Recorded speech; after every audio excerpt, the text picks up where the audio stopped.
this is sharing my first 50 implants of Vivinex toric IOL. And what's an ideal toric IOL a beginner would like to know is the rotational stability and no post-op surprise and the user-friendly toric calculator, ease of insertion, and we don't want any PCO rates. And Vivinex toric, it's a glistening free and hydrophobic acrylic IOL material. And the special characteristic of this is the outstanding rotational stability with a mean rotation of 1.1 degrees even in the 6 months post period. And very again a very special characteristic is a active oxygen processing treatment which reduces the PCO rate. And this is about the technical characteristics you can visualize in the website. And why do we talk or concern so much about the rotational stability? And this image, this picture shows how there is deterioration of the image quality with every 5 degrees of rotation. And when there is more than 30 degrees rotation, there is no benefit of toric IOLs. And the toric IOLs have evolved over a period of time for enhancing the good memory and to stay where they are put. And I don't want my toric IOL, like I don't want the axis of placement by chance, but it should be by choice.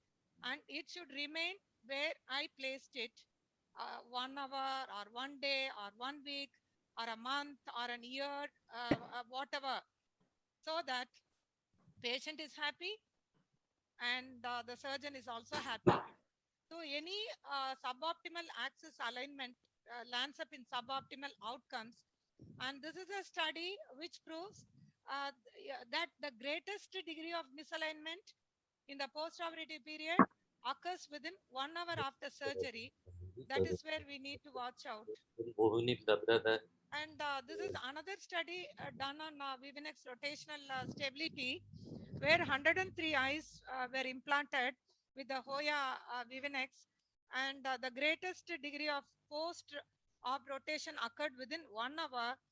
And however, the rotational stability was proved even at the end of 6 months with a mean rotation of 1.1 degree, and 100% of the implanted lenses had less than or equal to 5 degrees rotation from the initial axis of placement even at 6 months post-operative period. And this study also reveals that there was no correlation between rotation and axial length. And this is my study on 51 eyes in our Mahatma Eye Hospital. And we found no post-op residual refractive error in any one of these eyes. And in all the eyes, whatever we found as a cylindrical error in the post-operative period, it was all less than or equal to zero 0.5, not even single eye across beyond 0.5 cylindrical error. And this Hoya Vivinex toric, they are manufactured with the different refractive powers at a meridian of 90 degrees. And the markings are so bright and clear. So alignment with the corneal marking is also very comfortable. And it offers up to 6 cylindrical power correction at the corneal plane, 4 dioptric power.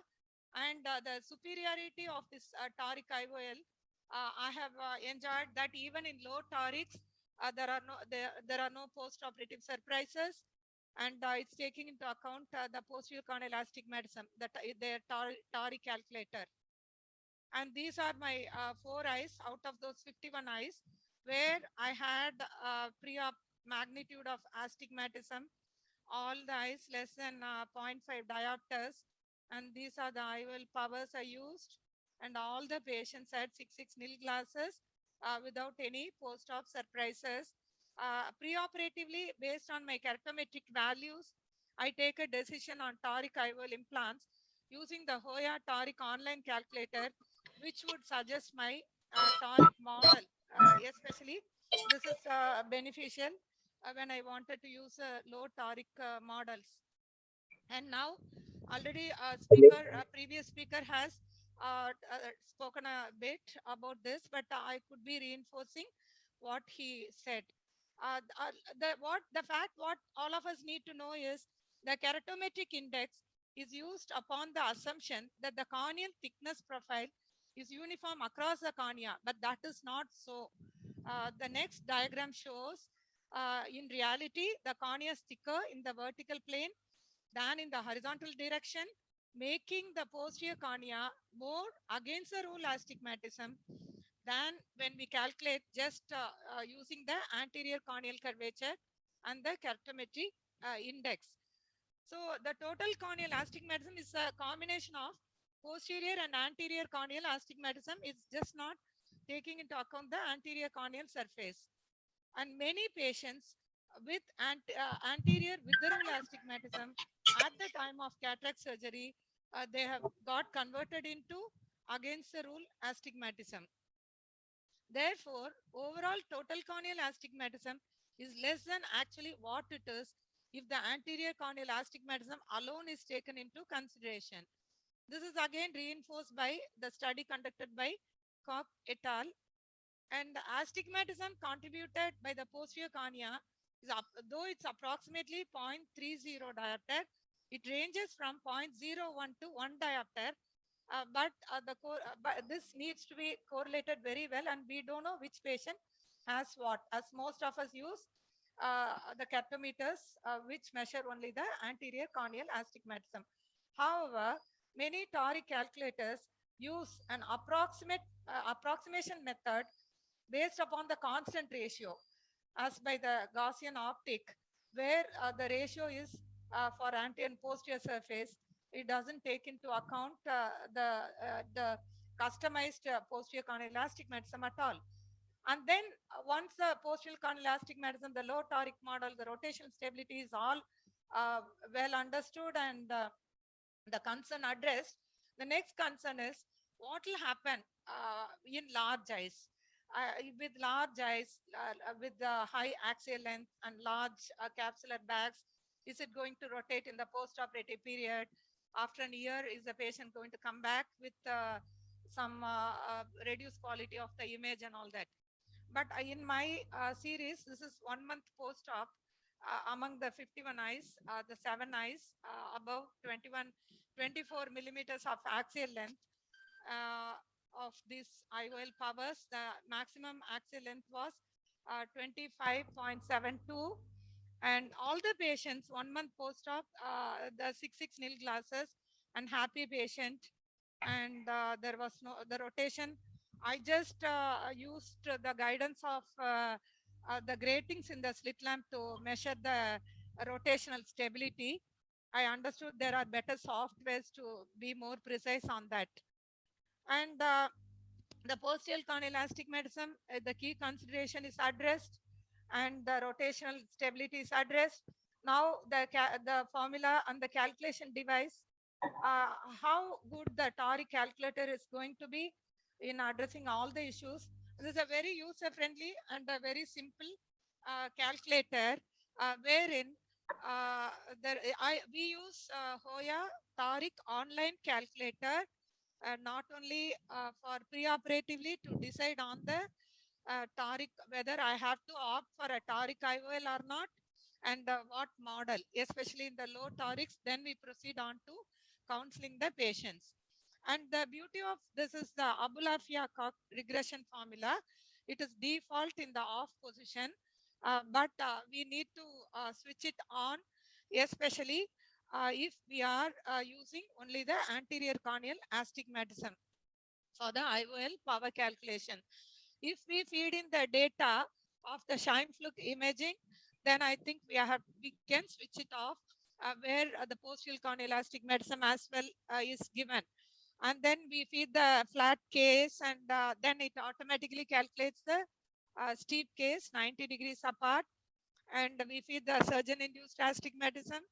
And this calculator also supports the surgeon with the image where the surgeon sits superiorly or temporally. With that, that support is also there. And then a printout is, it gives a final axis of placement and incision location, and we come out with the three options depending on the residual error, post-operative residual astigmatism, and this option is also a beautiful aspect in this Hoya Tori calculator, and then this comes out as a printout. Then previous speaker, sir, told about the ease of insertion. This is in just about whatever I said before. And the ease of insertion. This is the only preloaded toric IOL available in the market. And this IOL, I've never had any fat opening, giving a jerk to the IOL or to the surgeon, or see, note the advancing haptic, how well it opens up in a very slow manner, giving time, and also the trailing haptic also opens in a very gentle manner, and there is no stuck up of the IOL, there is no advancing haptic straightening and going into the bag, and then because of the slow release, we have a good time, and now we can dial it and insert in the bag, and the haptic is beautiful in that it is the texture of the haptic is rough, so it anchors very well, and the memory of this IOL is also very good with the posterior capsule, good adhesion as proven by the study, and I have been very happy using this IOL of late. And thank you once again to All India Society and the panelists and Hoya for giving me this opportunity. Thank you, sir. Thank you.